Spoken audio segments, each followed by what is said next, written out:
Hello, as Rob said, I'm a senior engineer at Engineer Without Borders USA headquarters, and there are 5 of us there, and we work on mostly quality assurance, quality control for our projects, and the way we do that is through working directly with our chapters, as well as what we're moving to more is education now, because we have a lot of projects.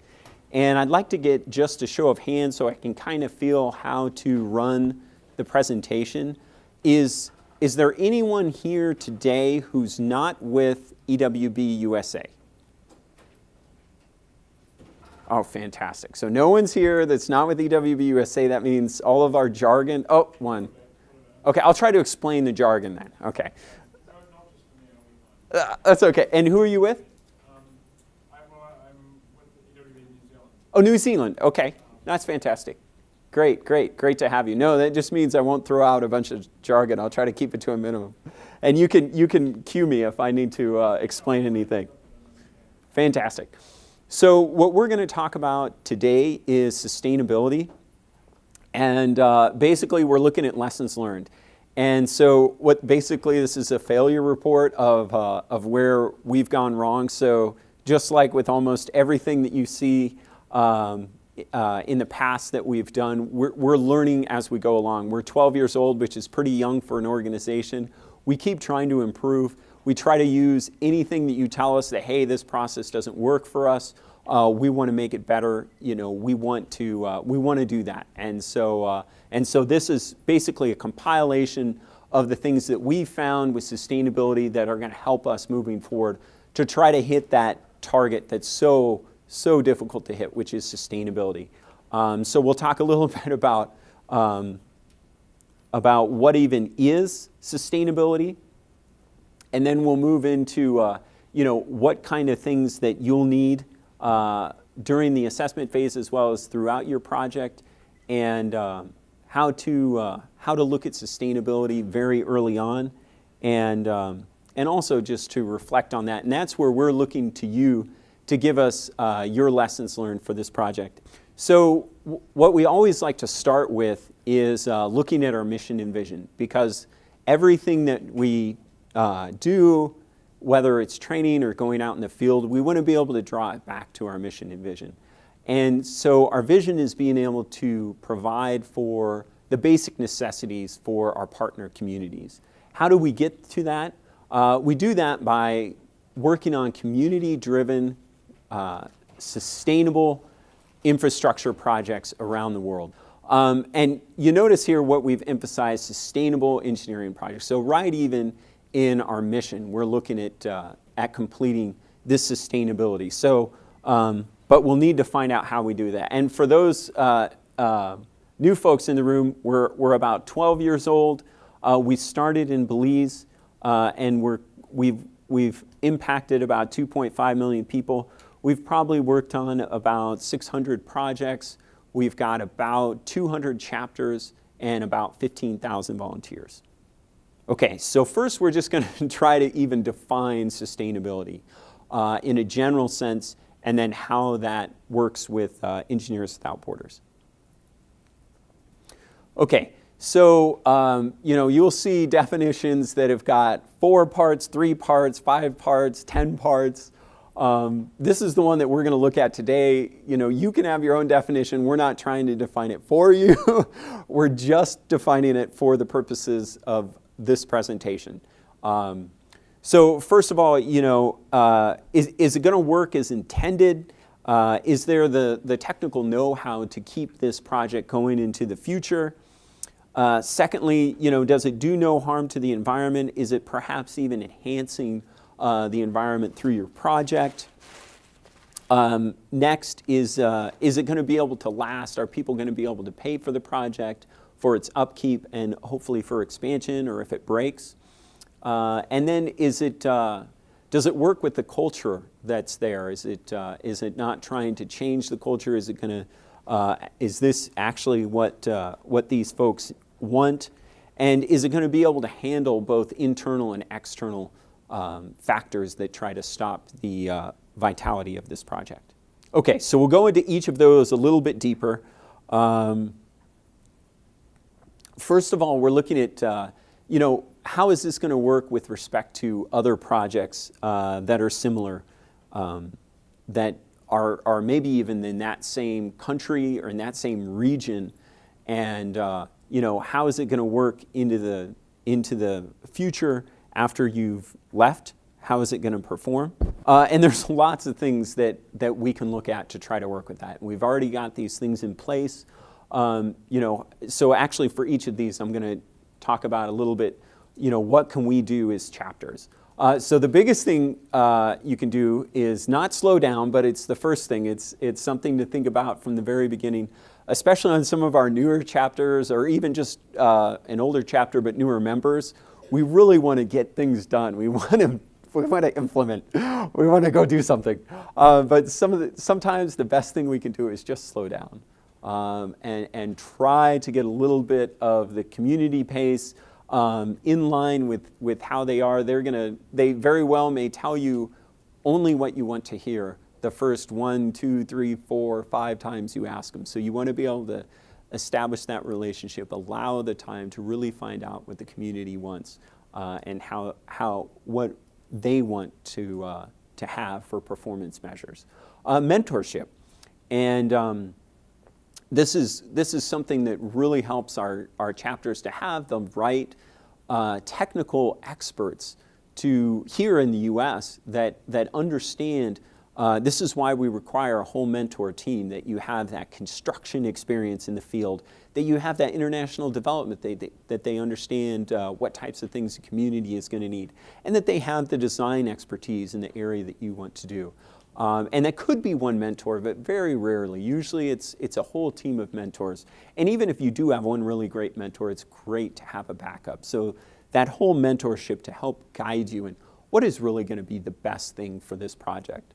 Local technical expertise. So basically, these are mentors in the country where you're going to, which a lot of times they can be even better than your mentors here. Your mentor here may know how to do a fantastic water treatment system that costs $30 million, but what about this small chlorine system that you have in your community that hopefully will cost less than $300?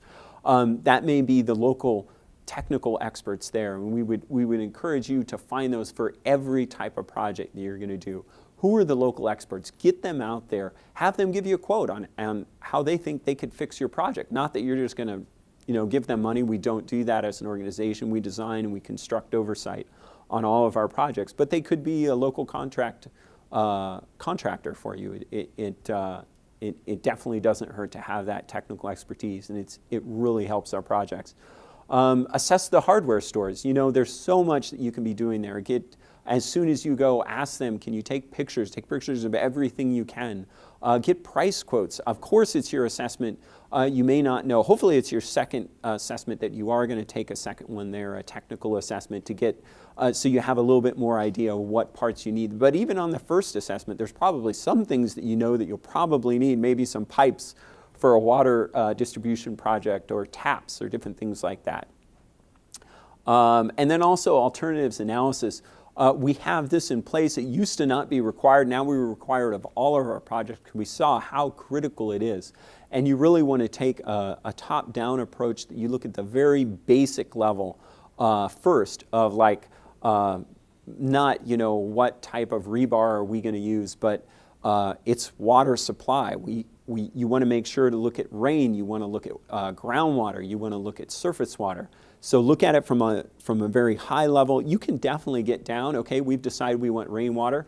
Are we going to do a plastic tank or a metal tank? Or are we going to do a stone tank? I mean, definitely you can go down there and do the next level of alternative analysis, but always hit at least that top level. This alternatives analysis is really going to help you get to that right place. Do it. Really try to take away your own stereotypes and what you want to win when you do that, so that you can go through that. And with this alternatives analysis, make sure that you go back to the community to get their agreement that yes, they're also happy with that, with the chosen technology. And really what we'd love for you to do is not to give them the chosen technology. We'd like to for you to give them 2 or hopefully even 3 chosen technologies. You know what? We are your consultant. And these 3 options will work perfectly. Maybe they're a little bit different costs. Maybe they address the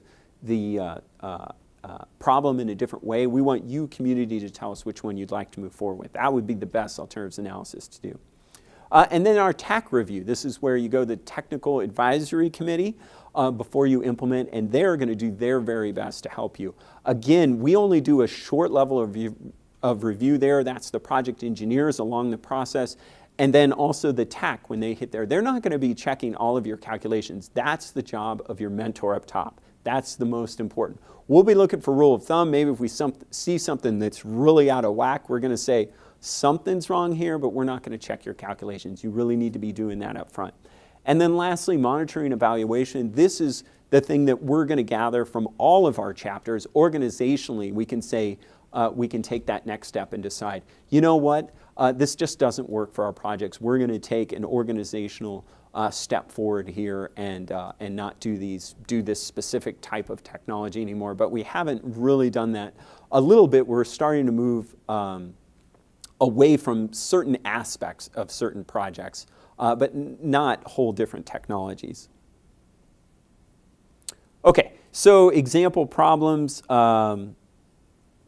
Biosand filters that work in theory but not at the site. Does anybody have an example of that or know what I'm talking about there? I see a lot of nodding. So yeah, biosand filters have great efficiencies in the lab. They can still do fairly well in the field, but you have to be realistic about the filtration that you get out of your biosand filters and what kind of operations and maintenance you have to make sure is in place, what kind of education you have to do to even get it to those field levels. So you had to make sure to do some really good field investigations there after you're done. The next one, water supply. The yield is not what was expected. Can someone give a lessons learned that they had, some kind of problem that they had where the yield was not what they expected, and why? No one's had that problem. Well, we had one that's yield, not in terms of quantity, but in terms of quality. We had a well-developed well. Anyway, so we've been out of the well for a while, and and then all of a sudden it turned sandy. We had a lot of sediment. Yeah. And it wasn't that way with the geotechnical report. The other wells in the area don't have that. We had a good contractor put it in. It's well reviewed. He put it on other wells that didn't fail. I don't know what's going on. Yeah, great. And for purposes of the recording, I'm going to try to not repeat but paraphrase everyone's question. So I apologize for that up front. But could I also get, before you speak, could you give your name and your chapter? John Watson, Chicago Professional Chapter. So John with the Chicago Pro was saying that the problem that they had is they thought they had all the information they needed, but the performance didn't work out in that the water quality was not what they wanted out of their well. It just got sediment and sand in it, even though they had developed it well and they had good reports of the water in the region. So that is something I wouldn't even know what to do with. I don't know where you can go. Thank you. Someone else up here? Nope? Okay, we'll move on. Well, the example I was looking for was that what a lot of times happens is we'll go out in what is not the very driest part of the season, or actually what we're looking for when you get the information from the community is actually about 4 to 6 weeks after the rainy season has started, because the groundwater level usually takes a while to get back up, and it'll actually keep going down after the rain starts. So you don't want to get there right, I mean, if you could time it exactly. You don't want to get there right when the rainy season starts. You actually want to get there a few weeks after that to try to get the very lowest, driest time of the year so that you can be checking the water supply at its worst, because that is the worst. I mean, you're supplying water not because they have too much, but because they have too little. So you want to go check a spring or the groundwater at a point when it's the lowest, so that can be the worst case scenario. And a lot of times when we go out there, we get pretty pictures from the community that say, oh yeah, no, it supplies year round, and oh wow, you built the whole spring box and there's no water coming out of it. Okay, so the next one is environmental sustainability. You basically want to do no harm to the environment, and you want to look at everything, all of the different aspects, the water, the soil, the air, that you're not doing anything wrong with that. And this is really nebulous, And this is one that I would admit that that we probably don't adhere to the most on our projects. And we'll talk about that on the next slide. But the way that we try to address our environmental sustainability aspect is by doing a full cradle-to-grave analysis of the project. Some you may have heard of the life cycle assessment. That is the very best thing that you could do for your project, looking at your technology. And I'll point out here the difference between the local, regional, and global scale. So when I talk about global scale, you can even bring things in such as climate change. So if you're looking at, the best example is when you're looking at power for your pump, let's say for the water supply from your groundwater well.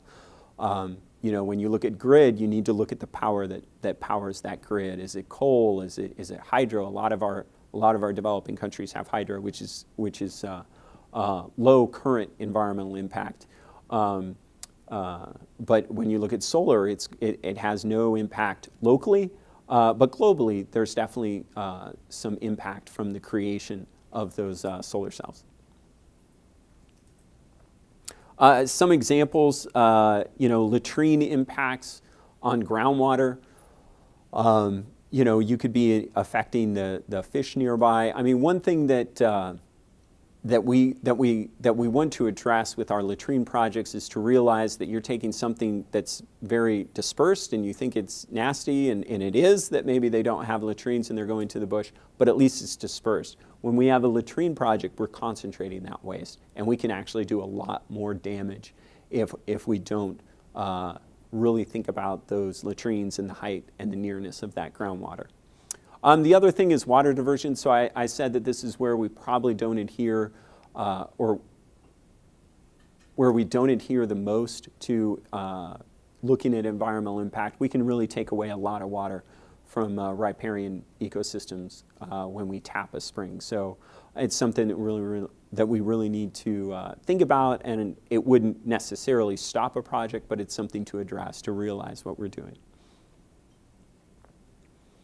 Okay, the next one is economic sustainability. So you look at the community ownership, the community buy-in for a project, and are they going to be able to fix that later on? I talked in the previous presentation about ownership as being just one indicator that the community is going to sustain that project in the long term. It's not the totality of it, but it's at least one good indicator that the project will be sustained. And the kind of things that you're looking at for economic sustainability is all three of the cost of operation and maintenance, for repairs in the future, and even expansion. And when we say repairs, we can even include in there the eventual replacement of all of the parts. So if it's a PV system, eventually they're going to, even if it's 10, 20 years down the road, they're going to have to replace those panels. They're going to have to eventually replace that pump. They're going to have to eventually replace the batteries, which is sooner rather than later usually. So how can you analyze this? We look at you know, the cash and in-kind contributions for a project really help with knowing if that sustainability is going to be there. And from a higher level, you look at the full cost pricing. And what we mean by that, if any of you are in the utility industry, you've heard this term a lot. What it means is looking at the full cost of being able to replace that system. So let's say your pipes are going to last 20 years. Your pump is going to last 15 years. Your taps are going to last 2 to 3 years. So you would amortize that out. So you would take all those costs and you'd say, okay, for the full system, we're going to make sure that it remains forever. Every 20 years, we're replacing pipes, et cetera. And then you would amortize that back as, okay, if we were going to be able to pay for all those things, what would be the monthly costs for the community? Or what would be the yearly costs, whatever they go by, whatever they would charge their customers. And you would be able to say, here's the full cost pricing for your system. You can't make them pay that because they're paying for that after you leave. But you can at least give them that number, and you should give them that number. That's your job as the consultant, to tell them, here's how you can sustainably pay for your system to last forever. And actually, one of the best things that we've seen some chapters do is that, yes, they have their community pay that 5 to 10% cash contribution up front, but also they're requiring 1-2 months of that operation and maintenance fee from the community to be paid up front so that they can pay for that caretaker to be there while you implement. Okay, so a few problems here. In this case, so all these are real things that happen on our projects. We had a water system with PV panels to be able to power that pump, and those solar panels were stolen like a few months after the chapter got there, or after the chapter left. And the community did not have any cash to be able to pay for that. So there are definitely some things maybe you can think about in your own heads. What could they have done to do that better? Well, they definitely should have secured those things a lot better so they don't just get stolen. This isn't a picture of those, but it is kind of funny, isn't it? You could assume someone with a grass house is not going to be able to pay for solar panels, or a grass roof, I should say. But yeah, there are things they can do, and also even here in the U.S., we don't expect for you to be able to pay off loans for your utility systems within a month. It takes a very long time to pay those off. Uh-oh, I need to plug in. Sorry. A little bit of inconvenience so the whole thing doesn't die on us. If you'd like, I can give a follow-up on that. Okay, please. Yeah, so, so for clarification, I'm now with the Chicago Professional Chapter, then it was the EWB University of Illinois Nigerian project, and I basically went to one of the guys that's done a lot of this kind of work, Rob Beadle, and ran the whole thing by him, and he said, yeah, it's a tough problem, I'm not really sure, but the only thing you can do is keep pumping. So keep pumping, and then all the sand actually, like all of that was loose, came out. Oh, man. Yeah, so we had good water supply and clean. Wow, thank you so much for that follow-up, because I had no idea what you had to do. Because it was a well-developed well. Yes. But now it's super well-developed. Fantastic. And you were using a very strong pump to get it out of there, right? Yeah, and a lot of, more than the system could take, more than people could use. We were Yeah. pumping it out, like off our clean-off valves at the end. Wow. Yeah, it worked. Wow, thank you for that. That's a great follow-up. Okay, fantastic. Another example problem.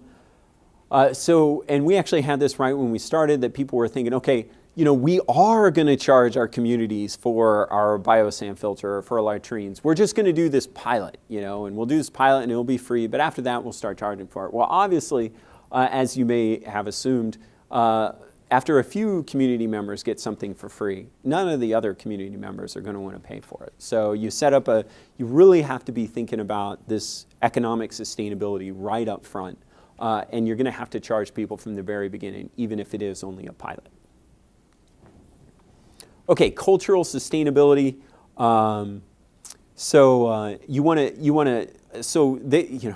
This is kind of nebulous, but you want to preserve their social structures, all of their cultural values, all of their wisdom that they have there. You want to promote that social equity, and you want to do it in a participatory manner. In other words, you want to involve them throughout the process from the very beginning, that they are participating in your very first assessment. In assessing themselves, someone gave us this great example that they were using the very community members to do their surveys out in the community. They would walk with them, and they would be teaching them how to do it, and get them throughout the process and check back with them to make sure that they got good data.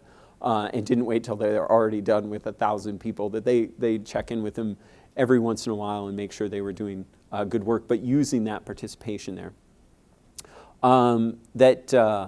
Let's see, that your project is a high priority of the community, not a high priority of yourselves or the NGO. So make sure it's the community's high priority. And you want to make sure that the services that come from your project are shared with everyone, and there's no kind of prejudice going on there. And there could be prejudice that you don't even know about. So be very patient with trying to understand if there's any kind of prejudice or stereotypes in the community. Make sure that you understand who is the full community. Is it not including some Muslims? Is it not including a different tribe? I mean, really try to think about, okay, well, are they truly a different community, or are they part of this community who just hasn't been invited to our meetings? Try to understand that. Okay, so high priority to the community. So I didn't say highest here. Can someone tell me where would a not highest priority system still work as an EWB USA project? Sanitation. And why would that be? They might not understand the importance of it themselves. Great, great. So the answer was sanitation, and it might be that they don't understand the importance of it themselves, and that would still be a high priority for the chapter. Any other ideas? Well, there's lots of things that people are trying to farm to make a livelihood. It could be that during the farming season, even if they really care about their sanitation and water system, that feeding their family is going to come first. Mm-hmm. Right, right. So the answer was that maybe they're really busy with their farm, and even though this is an important item, they can't put priority on that right now. My answer would actually be a little bit different from both of these in saying, if it was my personal project and I was going to the community, I would say, I don't care if it's number 3 on your priority list or number 2 or number 1. What I care about is you come to the table with your in-kind and cash contributions. Let's say you want a well, but maybe we don't have the technical expertise. Maybe we just don't have the cash as a chapter, because wells are really expensive. Maybe we don't have $20,000, but we do have a couple $1,000s that we could provide for this project. So why don't we start out with a rainwater system? And if the community comes to you and says, okay, we'll take a small system first, even though that's not what we really want. What we really want is a well, but we'll show you that we are committed to this project. Maybe it's just a rainwater catchment for a school. So if they come through and they prove to you, and you can even tell them, this is like homework, you guys prove to us that you're committed to this project, and then we'll all move forward and get the capacity to do that next project. So that would be the ticker for me, is that I don't care which number of priority is on your list. If I currently have the expertise within my team to address this project, and the cash resources, and more importantly, you're committed to the project enough to pay for it, then I think it's okay for moving forward. Okay, so more on that. So how do you address this? So this slide, as well as all the slides, could be much longer than it is. But just be sure to listen to your community, which is a no-brainer. But that takes a lot of time to get past the point where they're just telling you what they think you want to hear, to getting to what they actually want. And you can be talking to and listening to your NGO. That's the reason that you have this partner non-governmental organization. They're there to tell you where they think the community might be telling you what you want to hear. And here's what we think NGO they really are not telling you. Here's what you're missing when you're talking to them. Even if you have people on your team that speak the local language, which, by the way, is really great. If you have someone, especially if it's just Spanish or something and not Quechua, but even if it's Quechua, if you can find someone who's maybe a native from that area that moved to an area near you that you can use to take with you down on a project, or at least, if you can't do that, get a local translator to be able to help you out with understanding their language from their perspective, as opposed to an outsider. Let's see, what are the current community structures?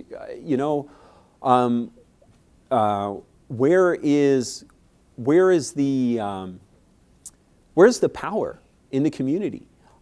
Is it distributed? Do you need to go to a bunch of different groups, the women's group, the men's group, the church groups, the tribal groups? Is it concentrated? Do you just need to go to the mayor? Do you need to figure out what are the power structures there? And what are those resources that you can be getting to get the most information?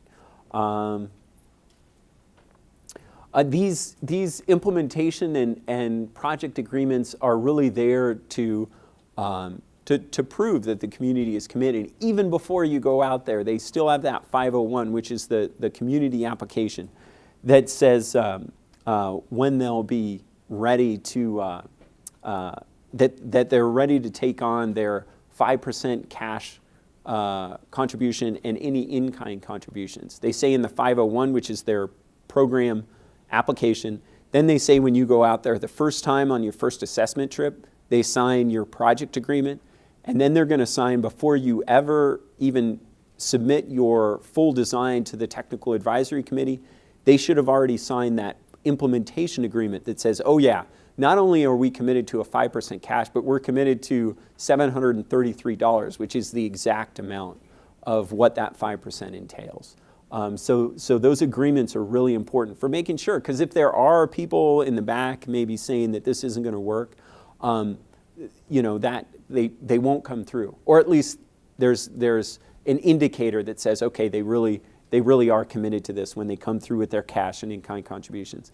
And lastly is education, and this is education both ways, of course, that you're there in the community learning from them and you're teaching them, as was pointed out earlier, maybe they don't understand how important latrines are. Well, you better teach them quick before you actually implement a latrine project. Otherwise, you may end up with some really, really pretty, tiny warehouses that you'll see a bunch of grain in when you come back a few years later, as opposed to people actually using those latrines.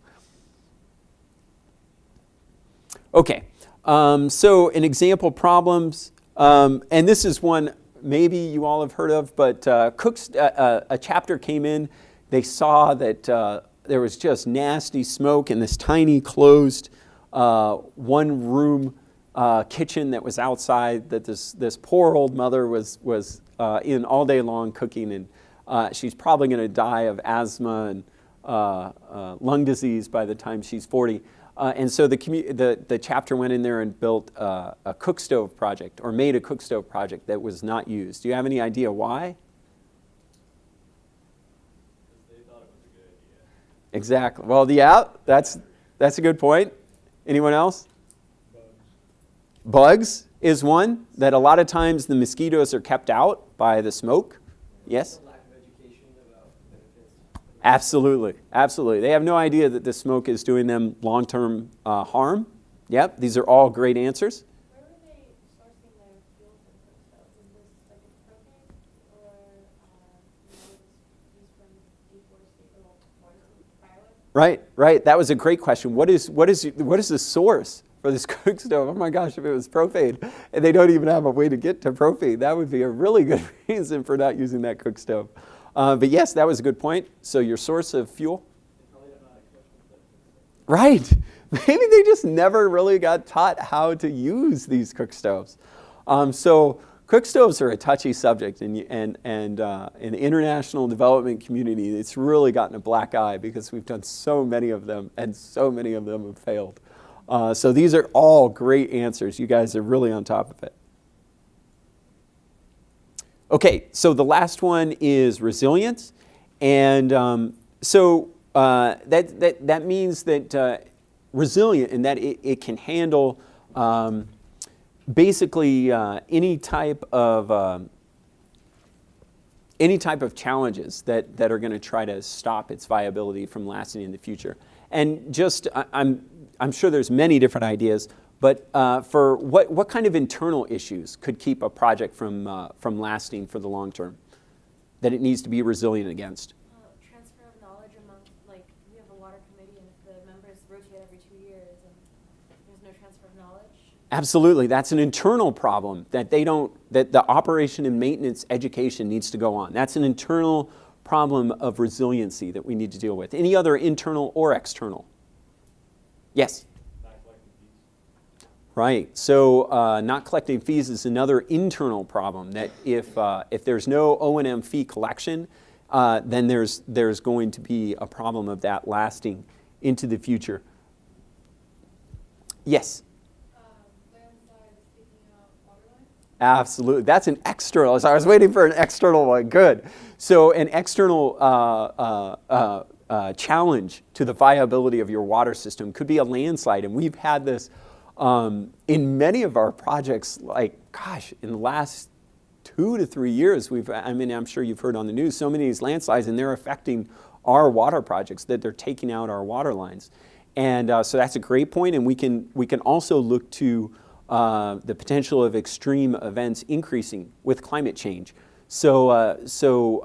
External pressures like that we can be looking at, okay, if this is happening, maybe not in our area, but around our area, we can think about extreme events increasing, and how are we going to deal with, maybe if we're in a dry area, what if it gets a little bit drier? If we're in a wet area, or usually you're both, in the wet season, the rainy season, what if the rains do increase 150% more than the highest? How would we deal with that? That's a great one. Yes? Many of successful projects are being lost due to land ownership issues afterwards.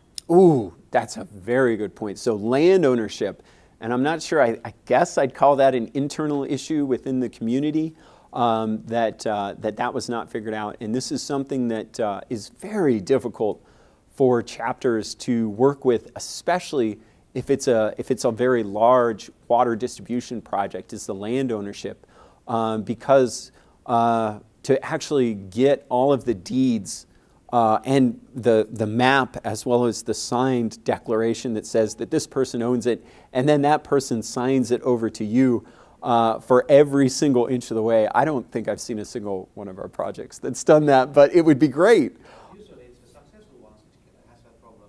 If it doesn't succeed, nobody cares for the land. Right. If it does succeed, Right. that's when the land Right. owners comes in and wants to have it. Right, very good point, very good point. So it's only if it's a successful project does that land ownership become an issue. And I do want to point out that no, you can't get, or you usually can't get the land ownership for every part of your pipeline, although that's really what you should be doing. Most importantly, at least get the ownership for that spring. The land ownership, and if there's a separate water ownership, make sure you get both of them for at least your spring source, or the piece of land where you dug your well. You gotta get that. That is really critical. Thank you for that one. That's a great one. One is maybe internal conflict. You know, there is a project of University of Washington in Bolivia. They decided to actually abort the project.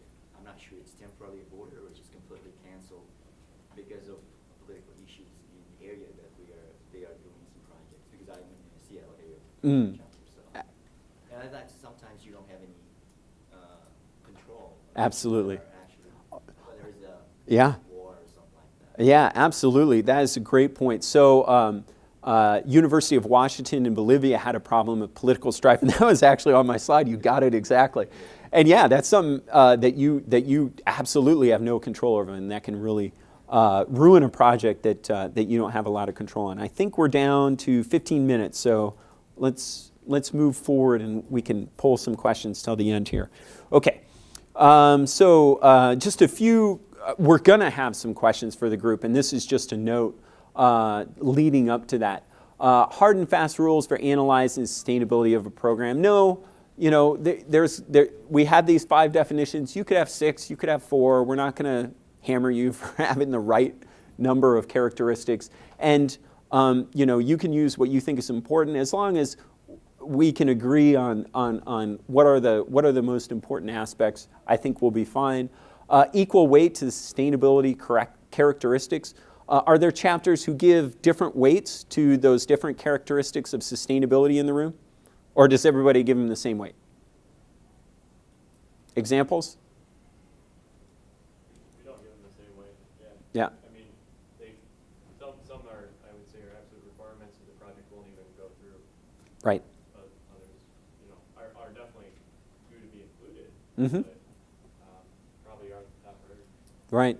Absolutely. And I think on our projects, historically, we've probably put a lower importance on environmental aspects and a higher importance to economic and cultural aspects of sustainability.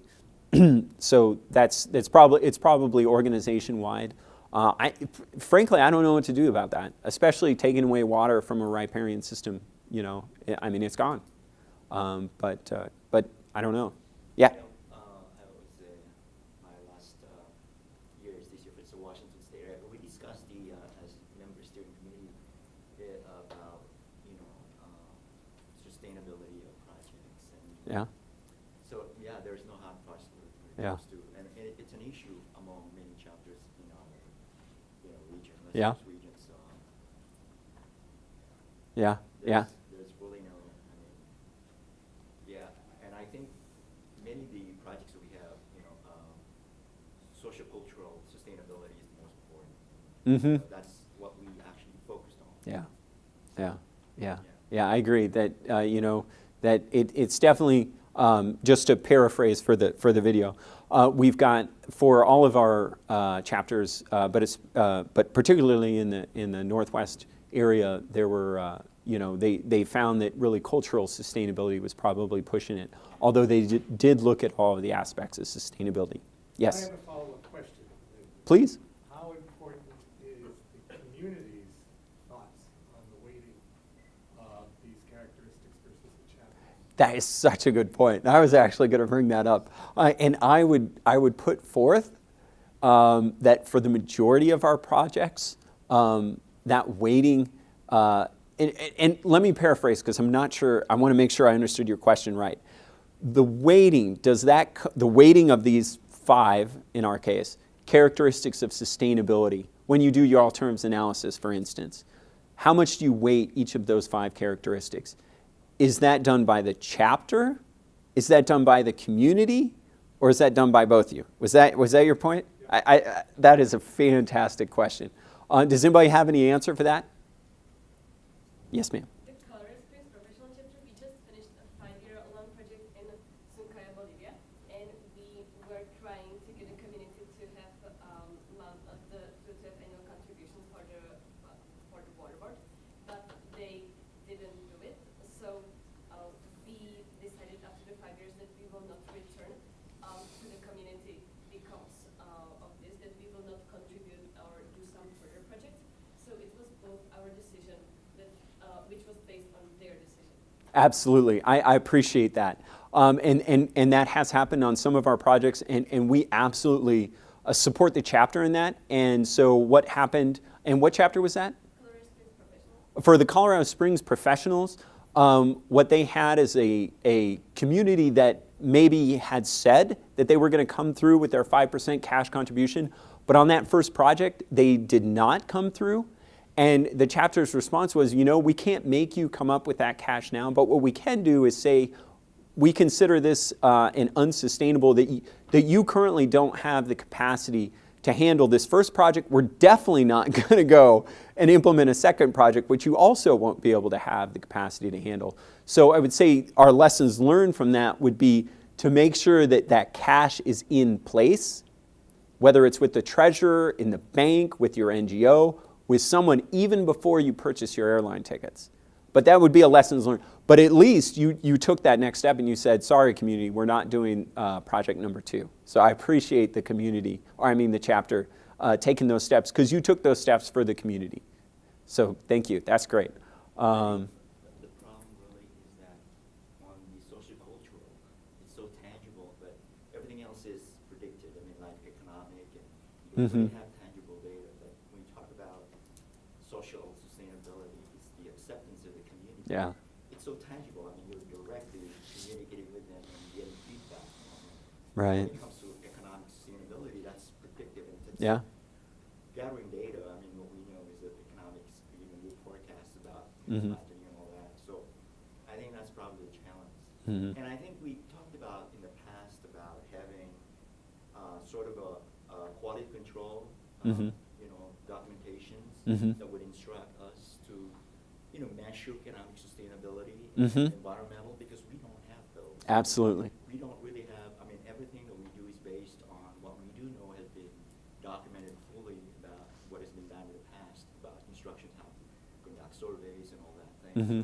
Mhm. I think when it comes to actually us writing, say, criticism trade reports and all those reports we made, Mhm. it has to be assessed on environmental and all that, more, instructive and detailed.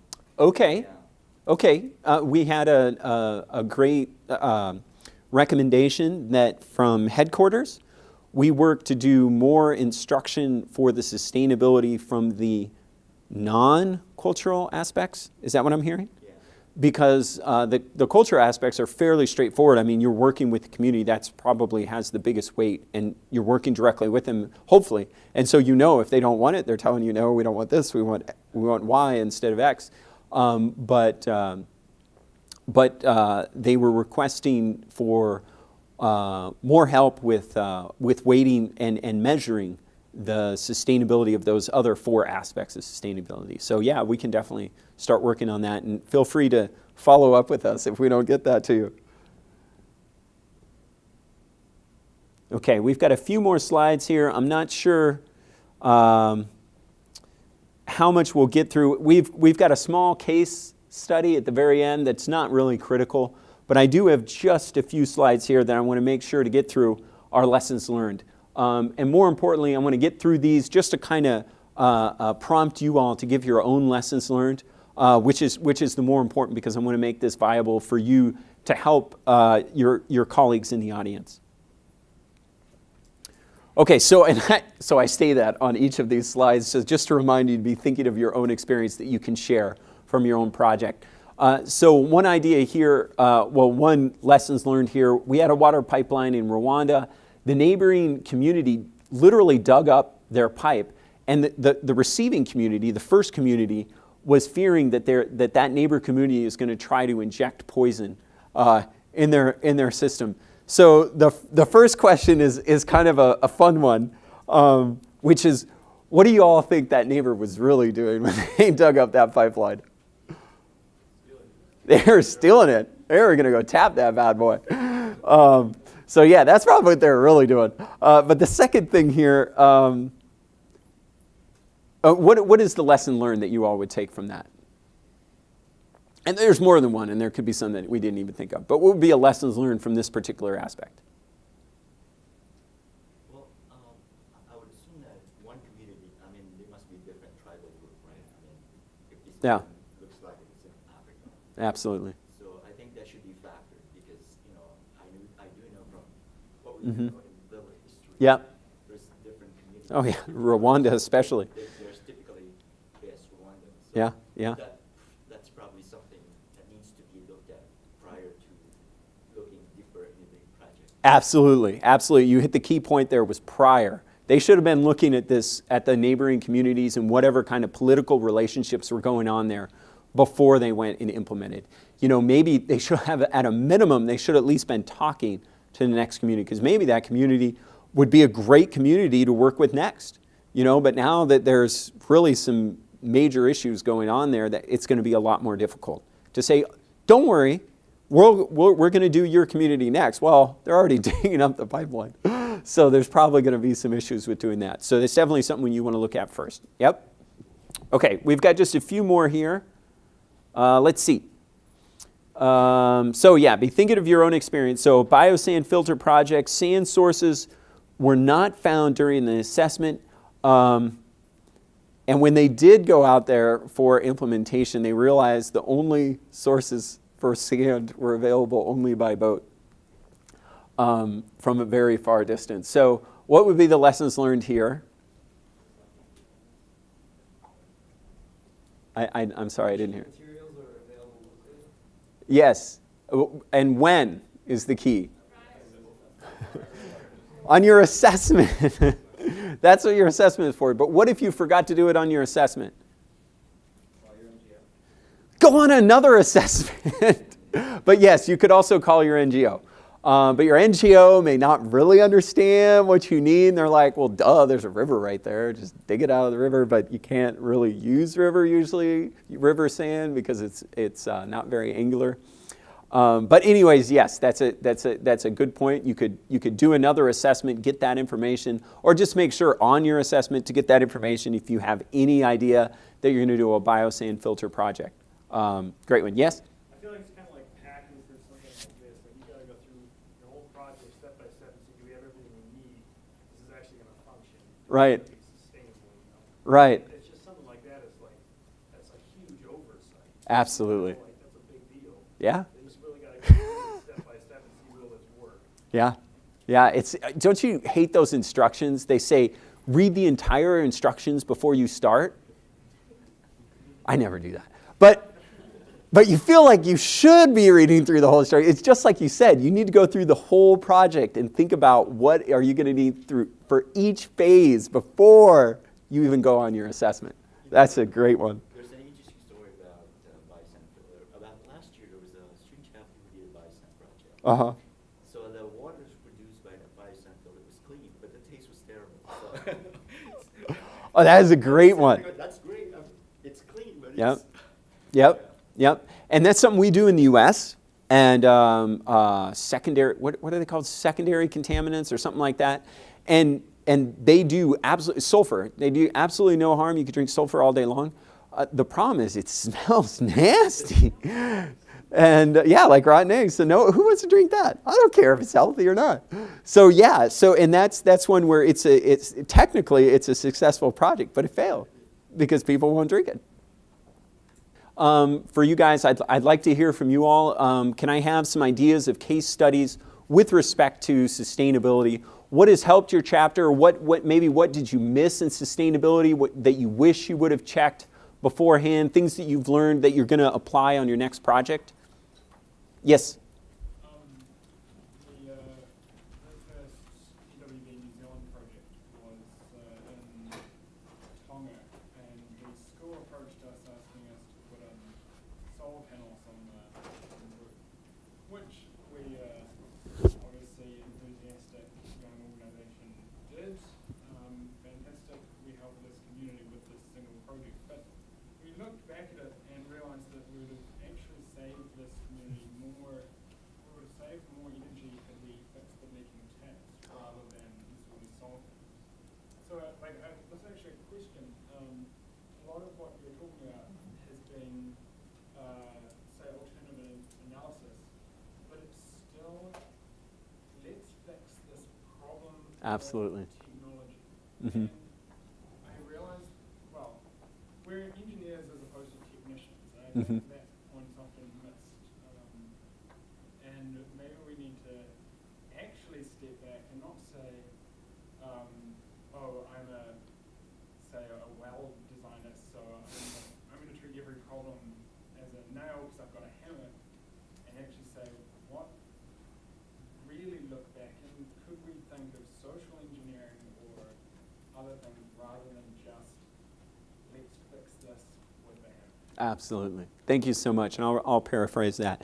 So EWB New Zealand was given a project where they were asked to come out and install some PV panels at a school and in Tonga.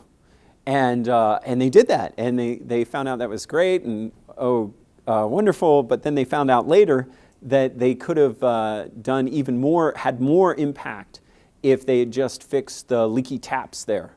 And so the question was, maybe we should go back a step and not try to fix every problem because we have these skill sets with the skills that we know we can use. In other words, if we're a groundwater driller, we know that we're going to drill you a well.